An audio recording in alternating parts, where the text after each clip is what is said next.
আওয়ামী লীগের কার্যক্রমে নিষেধাজ্ঞা দেওয়ার সরকারি সিদ্ধান্তে শোকরানা সভা করেছে জামায়াত ইসলামী।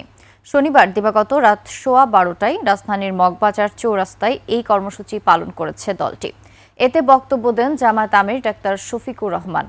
ঢাকা মহানগরী উত্তরের আমির মোহাম্মদ সেলিম উদ্দিনের সভাপতিত্বে এবং ঢাকা মহানগরী দক্ষিণের সেক্রেটারি ডক্টর শফিকুল ইসলাম মাসুদের পরিচালনায় পথসভায় উপস্থিত ছিলেন ঢাকা মহানগরী উত্তরের সেক্রেটারি ডক্টর মোহাম্মদ রেজাউল করিম, সহকারী সেক্রেটারি মাহফুজুর রহমান সহ উচ্চ পর্যায়ের নেতারা। গত বছরের 1 আগস্ট আওয়ামী লীগ সরকার সন্ত্রাস বিরোধী আইনে জামায়াত ও শিবিরকে নিষিদ্ধ করে।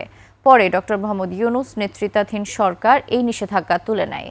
বর্তমানে উচ্চ আদালতের নির্দেশে দলটির নিবন্ধন স্থগিত রয়েছে।